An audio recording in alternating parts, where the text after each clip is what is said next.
ഇന്നോളം കേട്ടുകേൾവിയില്ലാത്ത ഒരു ദുരന്തം, ഏത് ശിലാഹൃദയനെയും കരയിപ്പിക്കുന്ന ദുരന്തം, ഒരു നാടാകെ കരഞ്ഞുപോയ ഒരു സന്ദർഭം. എല്ലാ മലയാളിയും എല്ലാ അഭിപ്രായ വ്യത്യാസങ്ങളും മാറ്റിവെച്ച് ഓടിക്കൂടി ആ നാട്ടിൽ അവശേഷിക്കുന്നവരെ സഹായിക്കാൻ, തകർന്നുപോയ ആ നാടിനെ പുനർനിർമ്മിക്കാൻ കൈമൈ മറന്ന നാട് ഒത്തൊരുമിച്ചപ്പോ കോൺഗ്രസ് പിരിവിന് ആഹ്വാനം ചെയ്തു. നമ്മൾ കോൺഗ്രസിനെ സംബന്ധിച്ചെല്ലാം അറിയുന്നവരാണെങ്കിലും ഇങ്ങനെ ഒരു കടും കൈ ചെയ്യുമെന്ന് കരുതിയില്ല. വയനാട്ടിലെ ദുരന്തബാധിതരായി അവശേഷിക്കുന്ന മനുഷ്യർക്ക് വീട് നിർമ്മിച്ചു കൊടുക്കുമെന്നാണ് പറഞ്ഞത്. 230 വീട് മൊത്തം നിർമ്മിച്ചു. തകൃതിയായ പിരിവ് നടത്തി. കോടാനുകോടി പിരിച്ചു. കോടാനുകോടി. മനുഷ്യനായി പിറന്ന ഒരാൾ ചിന്തിക്കാൻ പോലും അറയ്ക്കുന്ന പോലെ ആ പണം അത്രയും മോഷ്ടിച്ചു. ഒരു വീടിന്റെ തറ പോലും കിട്ടിയില്ല. അവസാനം വലിയ വിമർശനം ഉയർന്നു വന്നപ്പോ ഒരു 3 ഏക്കർ സ്ഥലം വാങ്ങിയിട്ടു. അതും ഇടതടവില്ലാതെ ആന പോകുന്ന ആനത്താര എന്നാണ് പറയുക. അതാണ് വാങ്ങിയിട്ടു. തെരഞ്ഞെടുപ്പിന്റെ തൊട്ടു മുൻപ് വീട് വെക്കാൻ പോകുന്നു എന്ന് തോന്നിപ്പിക്കാൻ സ്ഥലം വാങ്ങി. അവിടെ ഒരു തറക്കല്ല് രാഹുൽ ഗാന്ധിയെയും പ്രിയങ്ക ഗാന്ധിയെയും കൊണ്ടുവന്നിട്ടു. അത്രമാത്രം. 10 ദിവസം കൊണ്ട് പണി തുടങ്ങുമെന്ന് പറഞ്ഞവർ, കെട്ടിടം പണി തുടങ്ങണമെങ്കിൽ നിങ്ങൾക്കെല്ലാം അറിയാം, പഞ്ചായത്തിൽ നിന്ന് ബിൽഡിംഗ് പെർമിറ്റ് എടുക്കണം, അതിന് പ്ലാൻ കൊടുക്കണം. ഒന്നും ചെയ്തിട്ടില്ല. അപേക്ഷ പോലും കൊടുത്തിട്ടില്ല. പ്ലാൻ വരച്ചിട്ടില്ല, അപേക്ഷ കൊടുത്തിട്ടില്ല, പണിയിലേക്ക് കടന്നിട്ടില്ല. നമ്മൾ ചോദിച്ചു, എത്ര തുക നിങ്ങൾ പിരിച്ചു? നമുക്ക് ചോദിക്കേണ്ട ആവശ്യമൊന്നുമില്ല. പക്ഷേ ജനങ്ങളെ പറ്റിക്കുകയാണ് എന്ന് ബോധ്യമായപ്പോഴാണ് നമ്മൾ ചോദിച്ചത്. നാടാകെ നമ്മുടെ ചോദ്യം ഏറ്റെടുത്തു. അപ്പൊ VD സതീശൻ പറഞ്ഞു, എന്റെയും KPCC പ്രസിഡന്റിന്റെയും പേരിൽ ജോയിന്റ് അക്കൗണ്ടിൽ ബാങ്കിൽ പണമുണ്ട്, സുരക്ഷിതമായി ഉണ്ട്. ശരി, എത്ര പിരിച്ചു? വീണ്ടും ചോദിച്ചു. ആളുകൾ ചോദിച്ചുകൊണ്ടേയിരുന്നു.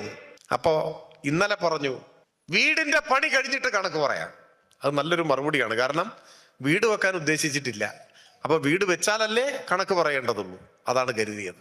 എന്നാൽ രാഷ്ട്രീയത്തിന് അതീതമായി നാടാകെ നിങ്ങൾ എത്ര പണം പിരിച്ചു എന്ന ചോദ്യം ഉയർത്തിയപ്പോ പിടിച്ചു നിൽക്കാനാവാതെ ഇന്ന് തട്ടിക്കൂട്ടി ഒരു കണക്ക് പുറത്തു വിട്ടിരിക്കുകയാണ്. എന്താ കണക്ക്? ഇപ്പൊ പറയുകയാണ്, ആകെ 5 കോടി ഉറുപ്പിയാണ് കിട്ടിയത്. ആ പൈസ മുഴുവൻ ചെലവായി പോയി എന്നാണ്. ചില വായിൽ പോയി എന്നാണ് ശരിക്കും പറയേണ്ടത്. അത് ഏത് വായിലാണെന്നാണ് അറിയാത്തത്. ചെലവായി പോയി. ഇനി കയ്യിൽ പൈസ ഇല്ല. പിന്നെ 10 ദിവസം കൊണ്ട് കെട്ടിടം പണിയെന്ന് പറഞ്ഞത് ഏത് പൈസ എടുത്താണ്?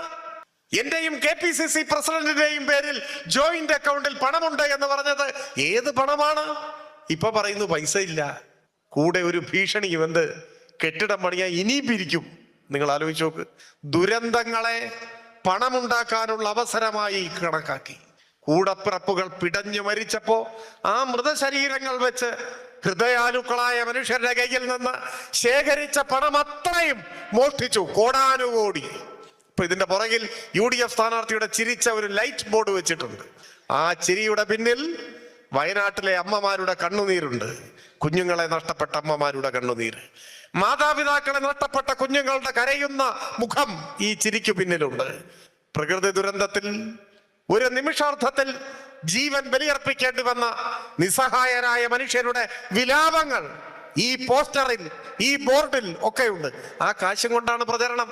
നാട്ടിൽ മുഴുവൻ പോസ്റ്റർ ഒട്ടിച്ചിട്ടുണ്ട്, ബോർഡ് വെച്ചിട്ടുണ്ട്. വയനാട്ടിലെ കട്ട കാശാണ്. ആ കാശ് കൊണ്ടാണ്. ഇങ്ങനെയുള്ള കള്ളന്മാരുണ്ട്.